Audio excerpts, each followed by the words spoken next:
Hace más de 100,000 años. El mundo era un lugar muy diferente al que conocimos hoy. No había ciudades, ni coches, ni internet. Solo existen pequeños grupos de personas que caminaban largas distancias para encontrar comida. Estos no eran los únicos humanos en el planeta. Existen otros, como los neandertals, que eran más fuertes y robustos. Pero todos compartían algo, vivían con miedo. El miedo a no encontrar comida, el miedo al frío y el miedo a los animales grandes que también deambulaban por la tierra. En aquel entonces, la población humana era muy pequeña. Los expertos calculan que, en todo el mundo apenas había 1,000,000 de personas. Para que te hagas una idea, hoy en día una sola ciudad como Madrid tiene más gente que toda la humanidad de esa época. Vivían en pequeños grupos familiares de no más de 30 o 40 personas. Se movían constantemente siguiendo a los animales que cazaban. No había tiempo para descansar. Cada día era una lucha por mantener a los niños con vida y proteger a los ancianos del grupo. Pero lo que muy pocos saben es que estos humanos estaban a punto de enfrentarse a algo que ni siquiera podían imaginar. Algo mucho más grande y peligroso que cualquier animal. El clima, que siempre había sido frío, empezó a cambiar de una manera extraña. Los veranos se hacían más cortos y los inviernos duraban mucho más tiempo. Los animales comenzaron a desaparecer de los lugares donde siempre habían estado. Los ríos se congelaban antes de lo normal. La gente notaba que algo andaba mal, pero no sabían qué era. No tenían forma de entender que el planeta entero estaba entrando en una etapa de frío extremo. Las familias empezaron a moverse hacia el sur, buscando tierras más cálidas. Pero no era fácil. Cada vez que encontraban un buen lugar, llegaba otro grupo de humanos o de neandertals peleando por el mismo territorio.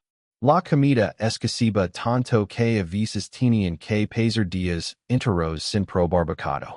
Los niños lloraban de hambre y los ancianos, los más sabios del grupo, eran los primeros en sufrir las consecuencias. Muchos grupos simplemente desaparecieron.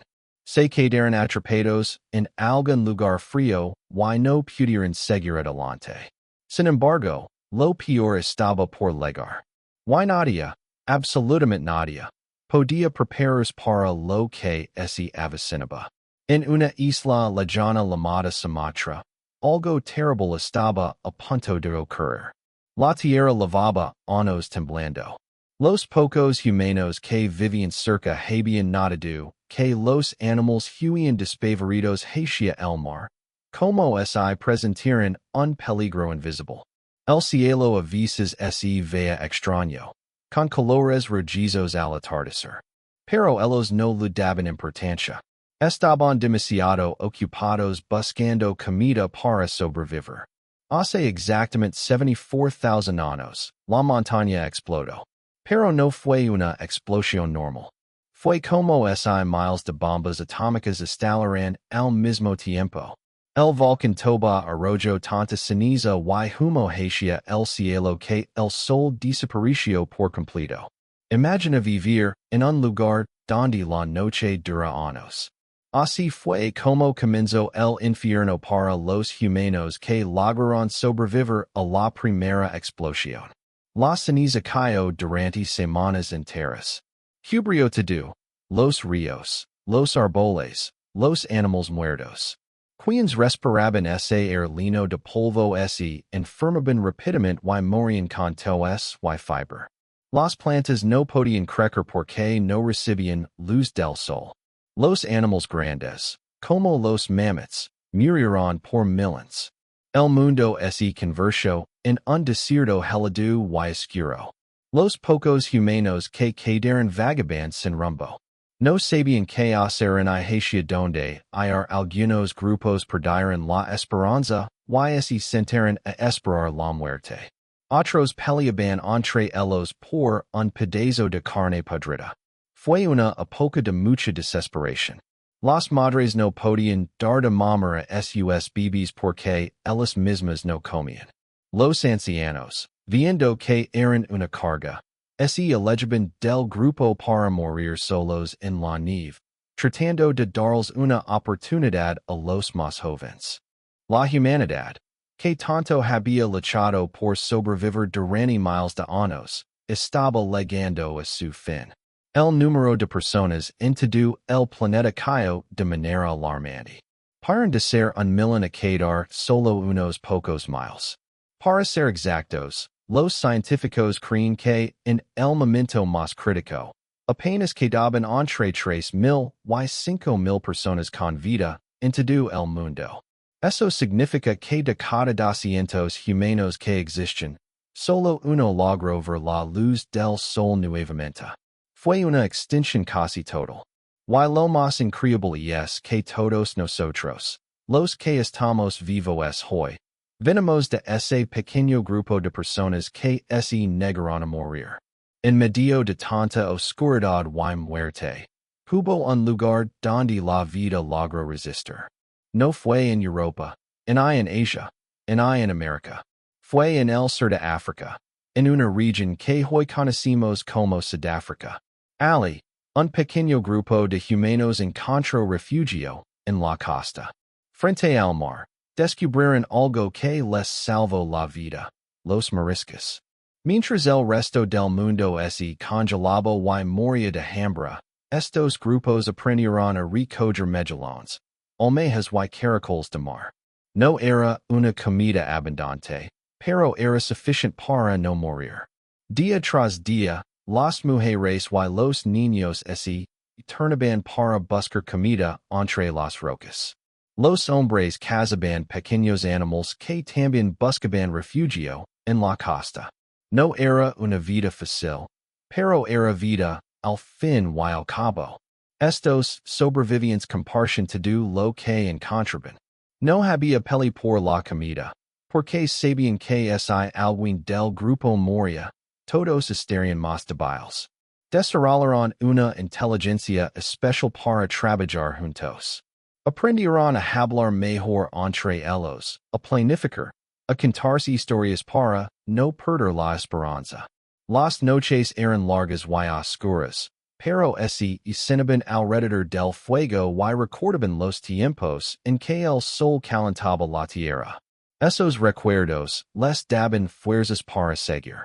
Paran años así. 6 años, 10 años, quizás más. Nadie lavaba la cuenta.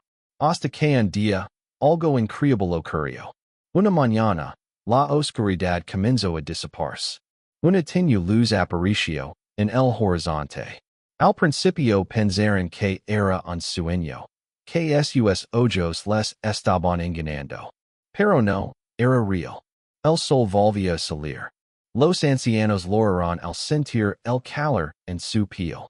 Los niños reían y corrían en la playa como si hubieran nacido de nuevo. Poco a poco, el mundo empezó a sanar. Las plantas volvieron a crecer. Los animales regresaron de lugares lejanos. Y esos pocos miles de humanos, los únicos que quedaban, comenzaron a multiplicarse. Poco a poco, fueron saliendo de su refugio y explorando nuevas tierras. Se extendieron por toda África primero. Luego cruzaron a Asia, a Europa, a América. Donde quiera que iban, recordaban la lechen de la oscuridad. Solo unidos se puede sobrevivir. Por eso, cuando se encontraban con otros grupos, no peleaban, sino que compartían conocimientos. Unos enseñaban a cazar mejor, otros sabían que plantas se podían comer. Algunos conocían los mejores lugares para cruzar los ríos. Así fue como de esas pequeñas familias de la costa africana nació toda la humanidad moderna. Cada persona que vive hoy en la tierra lleva en su sangre la historia de aquellos sobrevivientes. Cuando miras a alguien de otro país, de otra raza, de otra cultura, estás viendo a un primo lejano, a alguien que desciende del mismo pequeño grupo que se negó a morir en la playa. La época más mortal de la historia no acabó con nosotros porque aprendemos la lección más importante de todas. La unión hace la fuerza. En los momentos más oscuros, cuando todo parece perdido, los humanos somos capaces de encontrar una luz, un motivo para seguir adelante. Esa es nuestra verdadera fuerza. No los músculos, ni los dientes afilados, sino la capacidad de cuidarnos unos a otros. Cuando el volcán Toba entró en erupción, el mundo cambió para siempre. Pero lo más impresionante de esta historia no es la explosión en sí, sino lo que vino después. Los humanos que lograron sobrevivir tuvieron que enfrentarse a un mundo que ya no era el mismo. Todo lo que conocen había desaparecido. Los lugares donde solían cazar ya no tenían animales. Los ríos donde bebían agua estaban cubiertos de ceniza. El cielo gris se convirtió en su nueva realidad. Aquellos que lograron escapar de las zonas más cercanas al volcán caminaron durante días, semanas, meses. No levaban mapas ni brújulas. Solo caminaban hacia donde el aire fuera más respirable. Las familias enteras avanzaban lentamente. Los más fuertes cargaban a los niños pequeños. Los ancianos caminaban con dificultad, apoyándose en palos. Muchos se quedaban en el camino. No había tiempo para llorar. Si alguien se sentaba a descansar, no volvía a levantarse. Así de dura era la vida en aquellos años. Los grupos que sobrevivieron tenían algo en común. Eran pequeños y muy unidos. No podían permitirse peleas internas. Cualquier discusión significaba perder energía y tiempo. En esos grupos, las decisiones se tomaban entre todos. Los mayores hablaban y los jóvenes escuchaban. Sabían que la experiencia de los abuelos podía significar la diferencia entre vivir o morir. Por eso respetaban a sus ancianos como hoy respetamos a nuestros maestros. En su camino hacia el sur, estos grupos encontraron todo tipo de peligros. Había animales que también buscaban comida desesperadamente. Los tigres dientes de sable, grandes y poderosos, merodeaban cerca de los campamentos por las noches. Los humanos aprendieron a mantener el fuego encendido toda la noche. El fuego era su único amigo en la oscuridad. Los mantenía calientes y alejaba a las bestias. Por eso cuidaban las brasas como si fueran oro. Si el fuego se apagaba, el frío podía matarlos antes del amanecer. Pero no todos los peligros venían de afuera. El mayor enemigo estaba dentro de ellos mismos, la desesperanza. Cuando pasaban muchos días sin comer, cuando los niños lloraban de hambre, cuando la gente empezaba a perder la fe, era muy difícil seguir adelante. Algunos grupos simplemente se detenían. Se sentaban en círculo y esperaban. Dejaban de buscar comida, dejaban de moverse. Poco a poco, se iban quedando dormidos para siempre. La mente humana necesita esperanza para vivir, y en aquellos días la esperanza era un lujo que pocos podían permitirse. Sin embargo, hubo grupos que encontraron la manera de mantener viva la ilusión. Contaban historias. Se sentaban alrededor del fuego y recordaban tiempos mejores. Hablaban del sol, de cuando calentaba la piel. Recordaban a los seres queridos que habían perdido en el camino. Lloraban juntos, pero también reían juntos cuando algún niño hacía una travesura. Esos momentos de alegría, aunque pequeños, les daban fuerzas para seguir un día más. La comida era el problema más grande. Con el cielo oscuro, las plantas no crecen. Los animales herbívoros murieron rápidamente. Los carnívoros, al no tener que cazar, también empezaron a desaparecer. Los humanos tuvieron que volverse creativos. Aprendieron a comer cosas que antes despreciaban. Raíces amargas, insectos, pequeños lagartos. Todo servía para llenar el estómago. Masticaban huesos viejos para sacarlos el tuétano.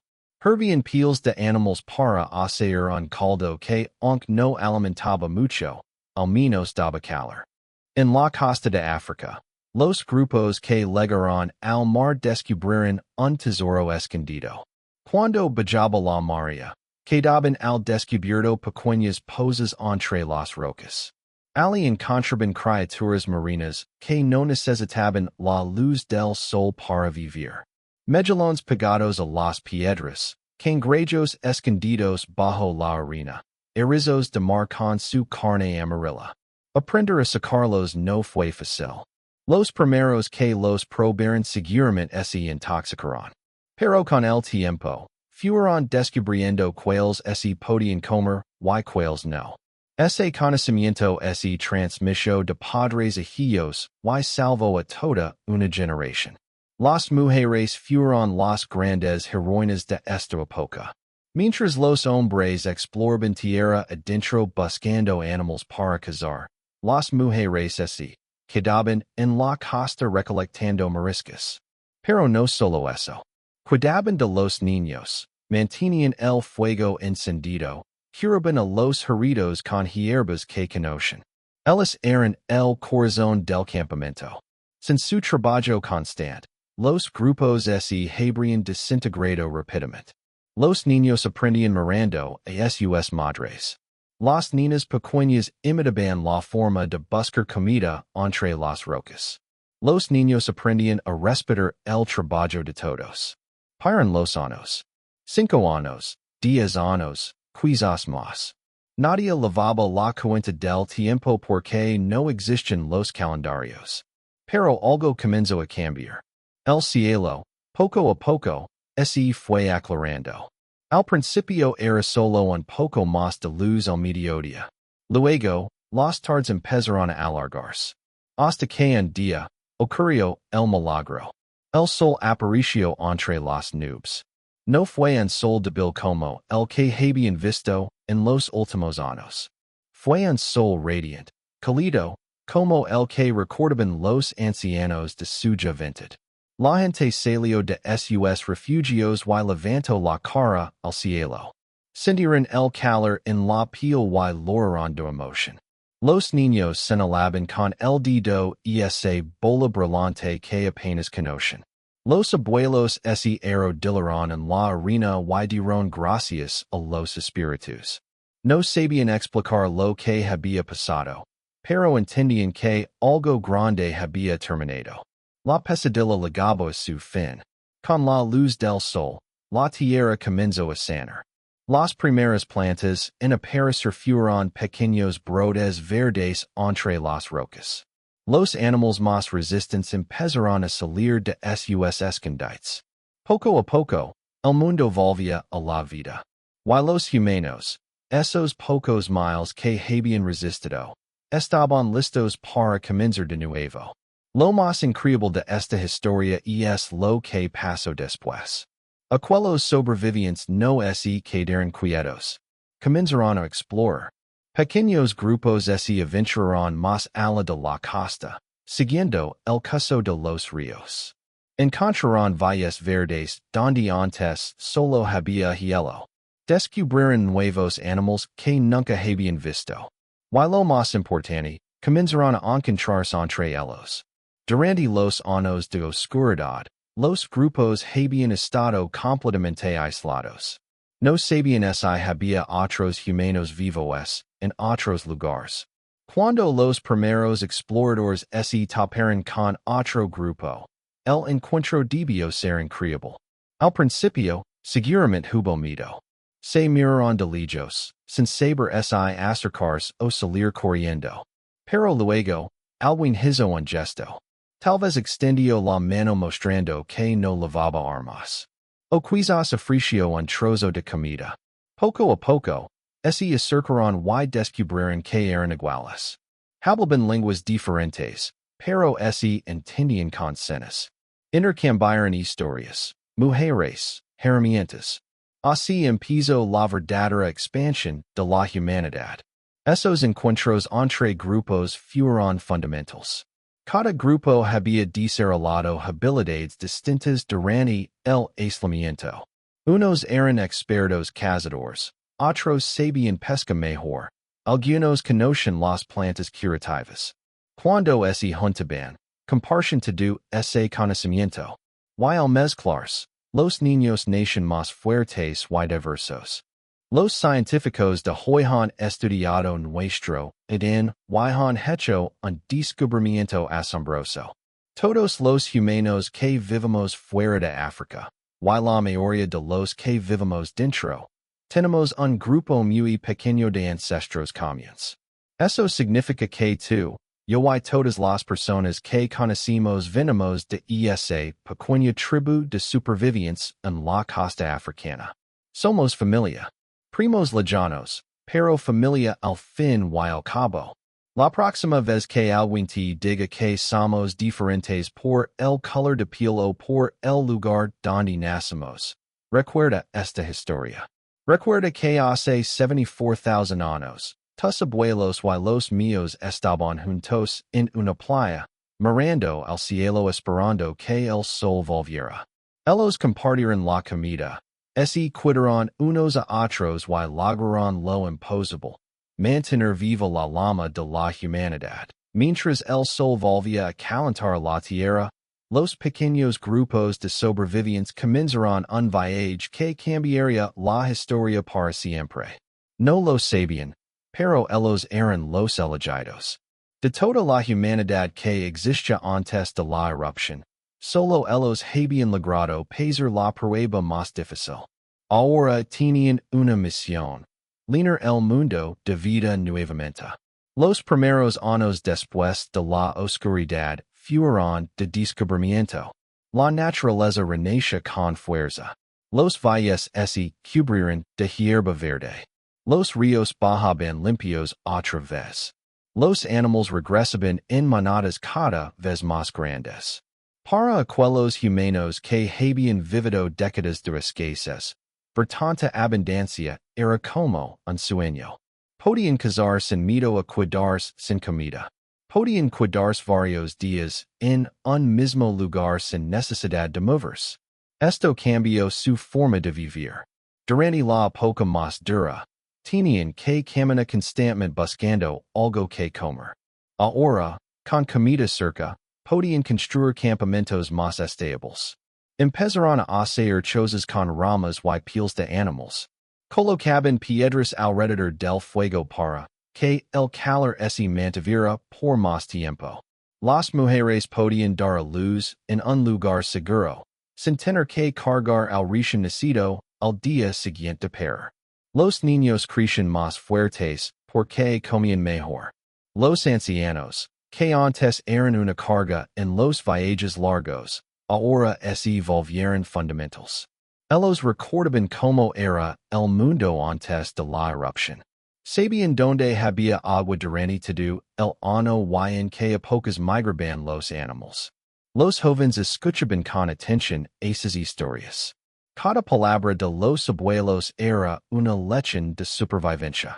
Por primera vez, varias generaciones podían convivir bajo el mismo techo. Los niños conocen a sus abuelos, y los abuelos podían enseñarles todo lo que sabían. Con el tiempo, los grupos se hicieron más grandes. Una familia de 10 personas se convertía en 20, luego en 30. Pronto, los campamentos albergaban a 50 o 60 personas. Esto trajo nuevos desafíos. Cuando hay mucha gente junta, surgen problemas. Alguien se enojaba porque otro tomaba más comida. Los niños peleaban por un gigante. Las mujeres discutían por quién debía encargarse de recolectar agua. Los hombres competían por ser reconocidos como los mejores cazadores. Para solucionar estos conflictos, los humanos tuvieron que inventar algo nuevo. Las reglas no estaban escritas en ningún papel porque aún no existía la escritura, pero todos las conocen. El que mataba a otro era expulsado del grupo, lo que significaba una muerte segura en soledad. El que mincha sobre haber encontrado comida perdía la confianza de los demás. El que no compartía lo que cazaba se quedaba solo. Estas reglas simples permitieron que la convivencia fuera posible. Los líderes también aparecieron en esta época. No eran reyes ni jefes con poder absoluto. Eran hombres y mujeres que destacaban por su sabiduría. Cuando había una decisión difícil, todos escuchaban al que más experiencia tenía. Podía ser un anciano que recordaba dónde encontrar agua en época seca, o una mujer que conoce las hierbas para curar enfermedades. El liderazgo se ganaba con hechos, no con fuerza. Mientras los grupos crecían en África, algunos más aventureros empezaron a mirar hacia el norte. Se preguntaban que habría más allá de las montañas que veían a lo lejos. Un día, un pequeño grupo decidió averiguarlo. Empacaron sus pocas pertenencias, cargaron a sus niños y comenzaron a caminar hacia lo desconocido. No sabían que estaban a punto de hacer historia. El camino hacia el norte era duro. Durante el día, el sol calentaba fuerte. Por las noches, el frío helaba los huesos. Pero seguían adelante, guiados por la curiosidad. Después de muchas semanas de caminata, llegaron a un lugar donde la tierra se acababa. Frente a ellos, un mar inmenso se extendía hasta donde alcanzaba la vista. Pero lo más increíble era lo que veían al otro lado. Una línea de tierra que casi tocaba la suya. Era un puente natural. Durante la época de frío extremo, el nivel del mar había bajado tanto que aparecieron caminos de tierra entre continentes. Uno de esos caminos conectaba África con Asia. Los humanos lo vieron y no lo dudaron. Cruzaron ese puente y pisaron un nuevo mundo. Nadie en su grupo había estado aliantes. Nadie sabía que animales encontrarían en ese habría agua. Pero la curiosidad pudo más que el miedo. Así comenzó la gran expansión. Los primeros en cruzar se establecieron en lo que hoy es Medio Oriente. Encontraron tierras fértiles, ríos caudalosos y animales en abundancia. Con el tiempo, algunos siguieron hacia el este, llegando hasta la India. Otros llegaron hacia el oeste y entraron en Europa. En cada lugar, se encontraban con un mundo vacío. No había otros humanos esperándolos, solo animales y paisajes virgenes. Pero en Europa ocurrió algo sorprendente. Cuando los primeros grupos llegaron, descubrieron que no estaban completamente solos. Había otros seres parecidos a ellos, pero más robustos y fuertes. Eran los Neanderthals, una especie humana diferente que llevaba miles de años viviendo en esas tierras. Al principio, el encuentro fue tenso. Los recién llegados eran más delgados y quizás más débiles físicamente. Pero tenían algo que los Neanderthals no poseían, una capacidad especial para adaptarse y creer. Los encuentros entre ambas especies fueron variados. En algunos lugares pelearon por los territorios de caza. En otros, simplemente se ignoraron y cada grupo siguió su camino. Pero en muchos casos, ocurrió algo hermoso. Se mezclaron. Compartieron conocimientos y también compartieron sus vidas. Tanto es así que hoy, muchas personas tenemos un pequeño porcentaje de ADN Neandertal en nuestro cuerpo. Esa mezcla nos hizo más fuertes, más resistentes. Mientras unos exploraban Europa, otros grupos habían tomado un camino diferente. En lugar de ir hacia el oeste, siguieron hacia el este.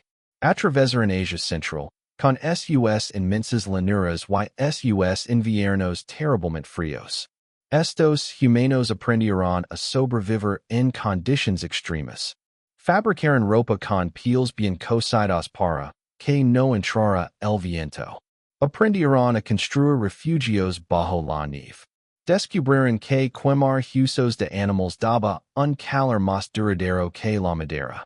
Los que legaron más lejos alcanzaron el fin de ella. Frente a ellos, otra vez el mar. Pero esta vez no había un puente de tierra. Sin embargo, el mar estaba helado. Grandes bloques de hielo flotaban en el agua. Los más valientes se lanzaron a cruzar saltando de bloque en bloque. Muchos cayeron al agua helada y murieron. Pero algunos lograron llegar al otro lado. Habían descubierto un nuevo continente, América. Miles de años después, todos esos caminos se encontrarían. Los descendientes de los que se quedaron en África, los que fueron a Europa, los que llegaron a Asia y los que cruzaron a América, volverían a reunirse. Pero esa es otra historia. Lo importante es entender que cada paso que dieron aquellos hombres y mujeres fue posible gracias a la lección que aprendieron en la playa africana. Aprendieron que juntos podían contar, que compartir no era perder, sino ganar, que cuidar a los débiles fortalecía al grupo entero. Esos valores se grabaron tan profundo en su mente que los transmitieron a sus hijos. Y esos hijos a sus nietos, generación tras generación hasta llegar a nosotros. Hoy, cuando ves a alguien ayudando a un desconocido, estás viendo ese instinto antiguo. Cuando una comunidad se para superar una catástrofe, está repitiendo la historia de aquellos sobrevivientes. La humanidad no olvida fácilmente sus orígenes. Y nuestro origen está en ese pequeño grupo de personas que, contra todo pronóstico, decidió seguir viviendo. Cuando los humanos llegaron a nuevos territorios, se encontraron con mundos completamente diferentes a lo que conocen. Cada lugar tenía sus propios desafíos y sus propias oportunidades. Los grupos que se quedaron en África disfrutaban de un clima cálido y animales grandes para cazar. Pero los que se aventuraron hacia el norte tuvieron que aprender a vivir en lugares donde el invierno duraba la mitad del año. En Europa, el frío era el enemigo más temible. Quienes llegaron vieron paisajes cubiertos de hielo y nieve. Los árboles eran escasos y las plantas crecían solo durante unos pocos meses al año. Para sobrevivir, estos humanos tuvieron que volverse expertos en todo. Aprendieron a observar el cielo para adivinar cuando vendría una tormenta. Estudiaban el comportamiento de los animales para saber dónde encontrarían comida. Cada error podía costar la vida de todo el grupo. Los que mejor se adaptaron fueron aquellos que supieron provocar todo lo que la naturaleza les ofrecía. Cuando cazaban un mamut, no desperdiciaban nada. La carne la comían fresca o la secaban al sol para guardarla. Los huesos los usaban para construir estructuras para sus tiendas. Los tendones servían como cuerdas para atar herramientas. La piel la conversión en ropa y mantas. El estómago del animal lo usaban para guardar agua. Aprovechaban hasta los dientes para hacer puntas de lanza. Esta forma de vivir enseñó a aquellos humanos a ser pacientes. No podían permitirse el lujo de matar un animal solo por diversión. Cada cacería era planeada con mucho cuidado. Los cazadores estudiaban a la manada durante días. Observaban cuáles eran los animales más viejos o los que iban más lentos. Buscaban el momento justo para atacar. Si fallaban, podían pasar semanas sin comer carne. Esa paciencia se convirtió en una de sus mayores fortalezas. Con el paso del tiempo, los grupos se hicieron más numerosos. Ya no eran solo familias de 30 o 40 personas. Empezaron a formarse tribes de 100, 200, incluso 500 miembros. Vivir en grupos tan grandes trajo problemas nuevos. La comida que alcanzaba para 40 no alcanzaba para 100. Tenían que organizarse mejor. Algunos se dedicaban exclusivamente a cazar. Otros se especializaban en recolectar frutos y raíces. Los más habilidosos fabricaban herramientas. Los ancianos cuidaban a los niños mientras los adultos trabajaban. La especialización fue un cambio enorme. Por primera vez, no todos tenían que hacer lo mismo. Un buen cazador pasaba días enteros fuera del campamento siguiendo rastros de animales. Cuando volvía con una presa grande, todo el grupo comía durante una semana. Mientras tanto, los que se quedaban en el campamento mantenían el fuego encendido, curaban las pieles y preparaban la comida. Todos dependían de todos. Si alguien fallaba en su tarea, los demás lo notaban rápidamente. Esta organización permitió que la gente desarrollara talentos especiales. Había hombres que podían correr detrás de un animal durante horas sin cansarse. Mujeres que conocían plantas diferentes y sabían cuáles servían para curar heridas. Viejos que recordaban cada detalle del territorio y podían guiar a los cazadores hasta los mejores lugares. Niños que imitaban a los adultos y aprendían rápido el oficio de su familia. En esta época, los humanos también comenzaron a crear cosas que no servían directamente para sobrevivir. Un día, alguien tomó un hueso y empezó a rayarlo con una piedra afilada. Pasó horas haciendo pequeñas marcas una y otra vez. Cuando terminó, miró su trabajo y sintió algo extraño. Había creado algo bonito. No era comida ni era una herramienta. Pero al verlo, recordaba algo importante. Tal vez una cacería especial o un ser querido que ya no estaba. Así nacieron las primeras obras de arte. Los arqueólogos han encontrado pequeñas figuras taladas en hueso y piedra que tienen más de 40,000 años. Representan mujeres con cuerpos grandes, quizás celebrando la fertilidad y la vida. También hay figuras de animales, mammoths, bisontes, caballos. Quienes las hicieron no buscaban comida con ellas. Buscaban expresar algo que levaban dentro. Esa necesidad de crear arte es una de las cosas que nos hace humanos. Los entierros también se volvieron más importantes. Antes, cuando alguien moría, simplemente lo dejaban atrás. No había tiempo para ceremonias cuando había que seguir caminando. Pero ahora, con campamentos más estables, podían detenerse a honrar a sus muertos. Cavaban un hoyo en la tierra y colocaban el cuerpo con cuidado. A veces ponían flores encima. O dejaban herramientas y comida junto al difunto. Como si creyeran que las necesitaría en otro mundo. Estas costumbres muestran que aquellos humanos ya pensaban en cosas más allá de la supervivencia diaria. Se preguntaban qué pasaba después de la muerte. Miraban al cielo y se preguntaban qué eran esas luces que brillaban en la noche. Veían salir el sol cada mañana y se maravillaban de que siempre volviera. No tenían respuestas para esas preguntas, pero eso no les impedía hacerlas. La curiosidad los empujaba a seguir explorando, a seguir aprendiendo. Mientras tanto, en otros lugares del planeta, los grupos seguían expandiéndose. Los que habían llegado a Australia encontraron un mundo de animales extraños. Canguros gigantes, wombats del tamaño de un coche, pájaros que no podían volar pero corrían más rápido que un humano. Aprender a cazar esas criaturas requirió nuevas técnicas y nuevas herramientas. Pero lo lograron, como siempre lo habían hecho.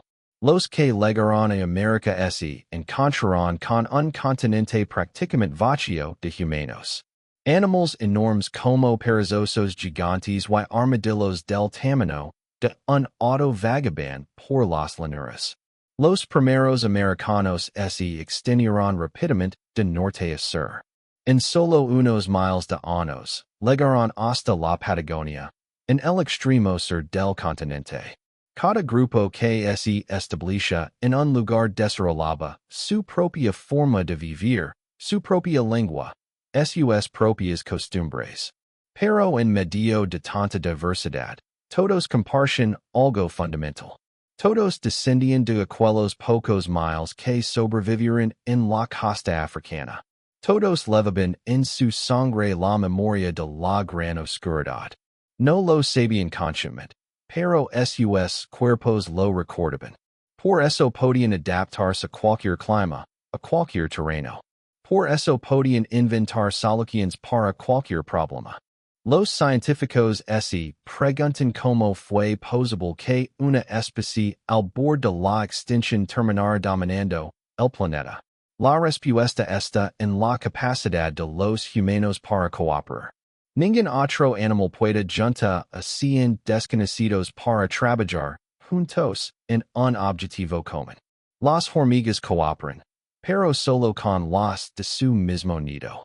Los lobos cazan en manada, pero pelean con otros lobos por el territorio. Los humanos podemos cooperar con cualquiera, incluso con extraños. Creemos en una misma historia. Esa fue la gran invención de aquellos sobrevivientes. Aprendieron a crear historias que unían a la gente. Historias sobre dioses que crearon el mundo. Historias sobre héroes que vencieron monstruos. Historias sobre el origen de su tribu. Cuando la gente cree en las mismas historias, puede trabajar junta aunque no se conozcan. Pueden intercambiar bienes, pueden casarse entre tribus, pueden formar alianzas para defenderse de enemigos comunes. Así fue como la humanidad pasó de ser un puñado de familias asustadas en una playa a convertirse en la especie dominante del planeta. No fue por tener guerras afiladas en hay dientes grandes. Fue por tener imaginación. Por poder soñar con un futuro mejor. Por poder recordar el pasado y aprender de él. Por poder mirar a otro humano y ver a un hermano. Aunque hablara otra lengua y tuviera otra piel. Hoy, cuando miremos atrás, vimos que la época más mortal no fue el final. Fue el principio. El principio de todo lo que somos. El principio de las ciudades, de la música, del amor, de la ciencia. Todo empezó con aquellos que se negaron a morir. Paran miles de años desde que aquellos primeros sobrevivientes salieron de la costa africana. El mundo cambió mucho en ese tiempo. Los grandes animales de la edad de hielo desaparecieron poco a poco. Los mammoths, los tigres dientes de sable y los perezosos gigantes se fueron extinguiendo. Nadie sabe exactamente por qué. Quizás el clima cambió demasiado rápido para ellos. O quizás los humanos, con sus nuevas armas y su inteligencia, cazaron demasiados. Probablemente fue una mezcla de ambas cosas. Pero los humanos siguieron adelante. Aprendieron a vivir sin esos animales enormes. Empezaron a cazar animales más pequeños, ciervos, conejos, aves. También aprendieron a pesca mejor. Construyeron anzuelos con huso y redes con fibras vegetales. En las costas, se volvieron expertos en navegar. Hicieron balsas y pequeñas embarcaciones con troncos. Se atrevieron a cruzar brazos de mar que antes parecían imposibles. En algunas regiones del mundo, ocurrió algo que cambiaría todo para siempre. Las mujeres, que durante miles de años habían recolectado semillas y frutos, empezaron a notar algo curioso. En los lugares donde tiraban las semillas de las plantas que comían, al año siguiente volvían a crecer más plantas. Al principio fue un descubrimiento accidental. Una mujer tiraba las sobras de la comida cerca del campamento y tiempo después encontraba más comida en ese mismo lugar. Con el tiempo, aprendieron a hacerlo a propósito. Limpiaban un pedazo de tierra, hacían un pequeño hoyo, sembraban las semillas y esperaban. No era fácil. Había que proteger las plantas de los animales. Había que cuidar las malas hierbas. Había que regar cuando no llovía. Pero cuando la cosecha llegaba, tenían comida cerca del campamento sin necesidad de caminar largas distancias. Así nació la agricultura. Este invento cambió todo. Por primera vez, los humanos podían quedarse en un mismo lugar todo el año. Y no tenían que seguir a los animales que migraban. Y no tenían que moverse buscando frutos de temporada. Podían construir casas más sólidas. Podían almacenar comida para los meses difíciles. Las familias crecieron y los pueblos se convirtieron en aldeas. Las aldeas se hicieron más grandes y se convirtieron en las primeras ciudades. En esos primeros pueblos, la vida era muy diferente. Y no todos tenían que trabajar para conseguir comida. Algunos seguían siendo agricultores, pero otros podían dedicarse a hacer cosas diferentes. Aparecieron los primeros alfareros, que hacían vasijas para guardar el grano. Los primeros tejedores, que hacían ropa con lana de oveja. Los primeros constructores, que levantaban casas de piedra y barro. La gente empezó a especializarse en oficios. Pero vivir todos juntos, en un mismo lugar, también trajo problemas nuevos. Cuando hay mucha gente junta, la suciedad se acumula. Las enfermedades se propagan rápido. Una persona que se enferma puede contagiar a todo el pueblo. Los humanos tuvieron que aprender a mantener limpios sus hogares. Aprendieron a aislar los desechos de donde vivían. Aprendieron a enterrar a sus muertos lejos de las casas y del agua que bebían. Otro problema fue la propiedad. Cuando vivían en pequeños grupos nómadas, todo era de todos. Compartían la comida y las herramientas porque necesitaban cooperar para sobrevivir. Pero ahora, con casas fijas y cosechas que habían trabajado durante meses, la gente empezó a pensar en lo mío y lo tuyo. Esta tierra es mía porque la trabajó. Esta vasija es mía porque la hizo. Este grano es mío porque lo cultivó mi familia. La propiedad privada trajo conflictos. Alguien quería la tierra del vecino porque era mejor. Otro robaba grano del almacén ajeno. Las pelis se volvieron más comunes. Para solucionarlas, los pueblos necesitaron reglas más claras y personas que hicieran cumplir esas reglas. Aparecieron los primeros jefes, los primeros líderes con autoridad para juzgar y castigar. Algunos de esos líderes se volvieron poderosos y querían más poder. Querían que sus hijos heredaran ese poder después de ellos. Así nacieron los primeros reyes. Así nacieron las primeras dinastías. Así nacieron los primeros ejércitos para defender las tierras de los vecinos que también querían más. La humanidad, que había sobrevivido gracias a la cooperación, empezó a pelear entre sí por la riqueza y el poder. Y es una de las grandes ironías de nuestra historia. Lo que nos salvó de la extinción fue ayudarnos. Lo que nos trajo problemas después fue caer más que el otro. Pero también hubo cosas buenas. Con la agricultura vino la seguridad alimentaria. Con la seguridad vino el tiempo libre. Con el tiempo libre vino el pensamiento. La gente empezó a preguntarse cosas más allá de que iban a comer mañana. Miraron las estrellas y quisieron entender cómo se movían. Observaron los ciclos de la luna y crearon los primeros calendarios. Vieron que las estaciones se repiten cada año y aprendieron a predecir cuándo sembrar y cuándo cosechar. En las primeras ciudades, la gente construyó templos para sus dioses. Levantaron monumentos enormes con piedras que pesaban toneladas. ¿Cómo lo hicieron sin maquinaria moderna? Con cooperación. Cientos de personas trabajando juntas, tirando de cuerdas, empujando con palancas, moviendo piedras milímetro a milímetro. Y esa capacidad de cooperar a gran escala, aprendida en los días más oscuros, les permitió construir cosas que hoy nos asombran. Los descendientes de aquellos sobrevivientes se extendieron por todo el planeta. Construyeron las pirámides de Egipto. Levantaron las ciudades de Mesopotamia.